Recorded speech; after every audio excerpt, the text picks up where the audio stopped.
Hi guys! Welcome back to my YouTube channel. So for today's video guys, by the way, good morning sa inyo. Oo. Bumabawi ako kasi wala akong magandang intro nung kahapon. Nakaraan tuloy. Wala akong bagong intro kahapon, so babawi ako ngayon. And then, ayun, ang dami lumilikot sa isip ko. Balik kagigising ko lang at umiinom ako ngayon ng tubig mainit. So, ang dami kong gustong gawing content. Actually, kanina pa ako gising, mga around 2 na magti-3 gising na ako kasi nag-edit ako ng thumbnail. Sobrang hirap mag-edit ng thumbnail kaysa sa mga video, guys. Photos lang yun. Pero nahihirapan ako mag-edit ng thumbnail. Ang pangit ko naman din mag-edit ng thumbnail. So, ayun, kanina pa ako gising. Bali, natulog lang ako, gising lang ako nila. Bali, si Love, nandun sa palengke. Namalengke na siya, tapos nagpabili lang ako sa kanya ng mga gulay-gulay, ganun. Kasi may naisip ako na na challenge, 1 week challenge yun, walang rice. So, ayun, ibubukod ko ng video yun, sana makaya ko. So, ayun lang, share ko lang sa inyo, magugas lang ako ng pinggan guys, tapos tatapusin ko lang itong iniinom kong tubig mainit. Dahil hindi pa ako nagbe-breakfast. Yun lang, bye. So, ayun guys, katatapos ko lang mag-toothbrush, tapos magugas ng pinggan. So, ayun, iniisip ko kung paano ko ipopwesto tong computer ko eh. Pati itong maliit na cabinet ko na ilalagay sa desk ko. So, ayun, yan, iniisip ko kung paano ko siya ipoporma. Sobrang daming kalat. Pero pag yan naman inaayos ko yan, nagiging okay naman yan guys. Kasi ito nakaraan, ito yung mga sinuot ko ng bagong taon eh. So, ayun, kailangan ko lang siguro mag-ayos ulit. Sobrang gulo, napabayaan kasi siya. Pero lagi ko yan nililinis guys, pag maglinis kami nila lagi dito sa bahay. So, ayun, alisin ko lang yung kalat. Guys, ito yung mga wire na tinanggal ko dun sa computer ko, pinasama-sama ko muna siya kasi hindi ko pa nga siya gagamitin. Pero ngayon naisipan ko lang gamitin siya. So, ayun, kaya ko lang din naman tinatanggal kasi nagulo ko yung computer ko. So, hindi ko sure kung mapapagana ko siya na maayos ngayon. Dahil siguro sa HDIM yata yun. So, ayusin ko muna guys.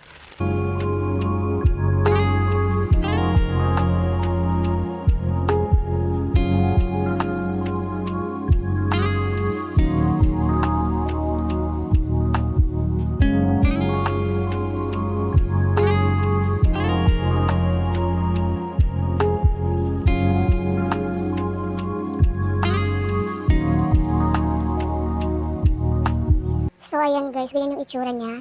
Ganyan, medyo magulo pa nga. Kasi may mga tambak pa dyan guys. Pero ayusin ko yan, hindi pa siguro ngayon. Pero ayan, umaandar naman siya. Kaya lang, namamatay-matay siya siguro sa HDIM talaga. Kailangan na siyang palitan guys. So, ganyan yung itsura niya. Pag may ring light, buksan natin. Ayan. See, ang kit lang ng setup ko. So, napagkasya ko naman ito. Napagkasya ko naman itong lalagyan ko. So, simple lang muna. Pag nakaluwag-luwag, baka makabili ako ng mesang malaki. So, ayun lang. So, ayun guys, nakabalik na pala si Love. So, ayun, nabili na niya yung mga dapat niyang bilhin. So, nagbigay ako sa kanya ng 200 pesos lang. Sabi ko sa kanya pagkasyahin niya, pero dinagdagan niya. So, ayun, proud na proud talaga ako sa Love ko. So, ayun nga guys, binila niya ako ng radish, kamatis, tapos kangkong. Stock to dahil sabi ko nga sa kanya gagawa ako ng challenge. 1 week challenge yun guys. Pagpasensya nyo na kung magulo yung background namin. Sobra talaga guys kasi habang tumatagal kami dito sa apartment, larong parami ng parami mga gamit namin. So ayun, bumili kami ng sabadin, yan. Tapos mayroon na siyang kalabasa. And then pipino. Tapos favorite ko talaga din yung kamote. Yan. Pag nagda-diet ako, hindi talaga mawawala yung kamote tapos yung saba na yan. Kasi gusto ko talaga may sabat tsaka kamote. Dahil mahilig din ako sa matamis. So, ayun lang guys. Meron din palang binili si Love na tokwa, nilagay lang sa rep. Ang gagawin ko muna siguro ngayon is kakain muna. Ngayon, kasi kailangan kong kumain. Dahil naka 1 week challenge na nga ako guys. So, ayun lang. So, ayun guys, di ba may gagawin akong video? So, ayun, magbe-before and after lang ako na magbabago sa katawan ko. So, ayun, kailangan natin ng copy para malaman natin kung ano magiging effect natin kung gano'n lang yung kakainin natin in 1 week. So, ayun, sana maganda yung effect niya sa akin and then sana tuluyan ng lumate talaga yung tiyan ko. Hopefully.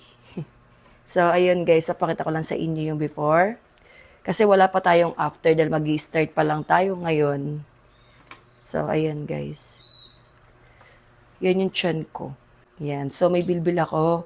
wala siyang hugis. So, 1 week yun. Konti lang yung hugis niya. 1 week yan, guys.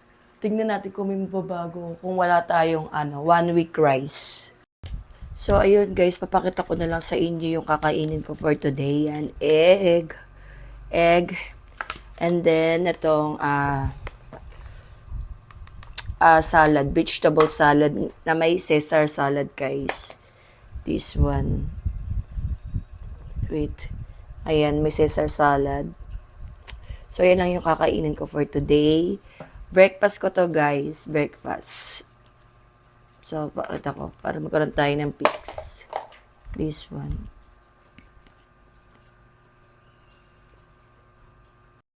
So, kain tayo egg. Kain tayo. Sana magkaroon ako ng magandang bowl next time. Para masarap kumain.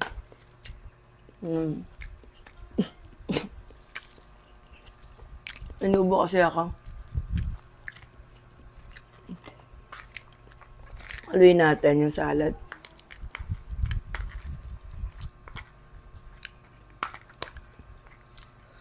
Tikman nga natin.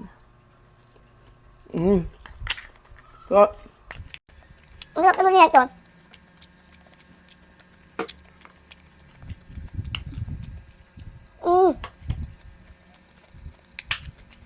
Ito na.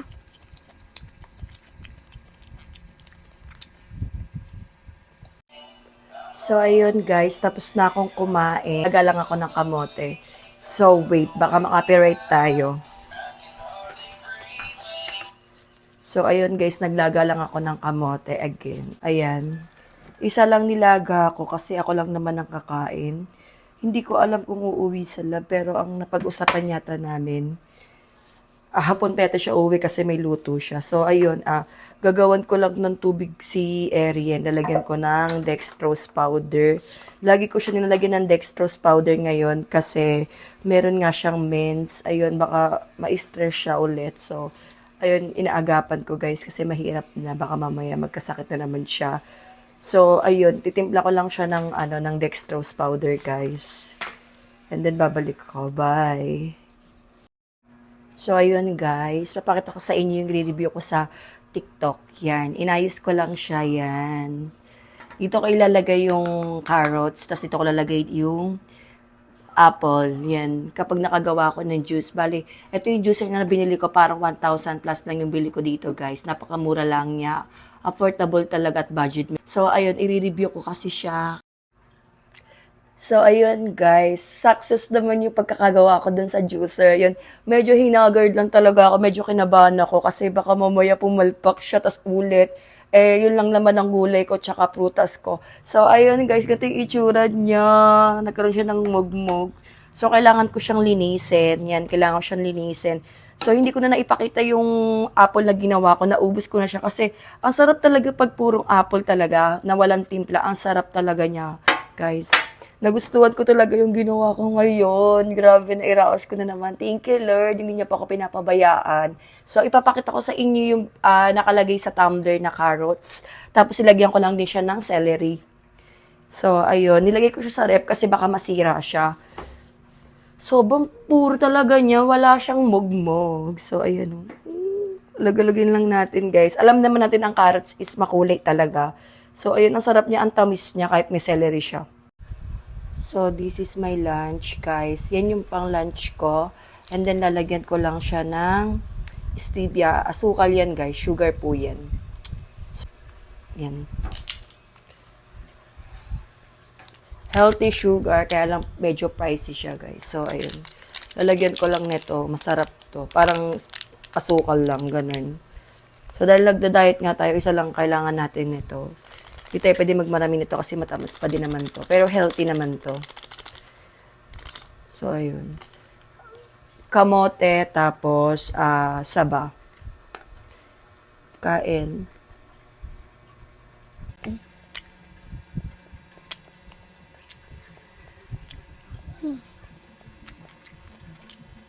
Sakit sa mga buto-buto ko, guys.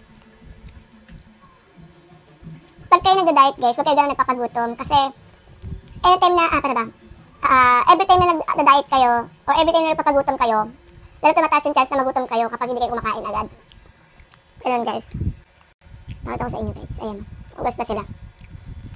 Pinapatuyo ko na lang, tapos tatago ko na sila kasi nagamit ko na sila. Pagka may extra ulit akong budget, or may pabili akong gulay o prutas, gagawa ulit ako.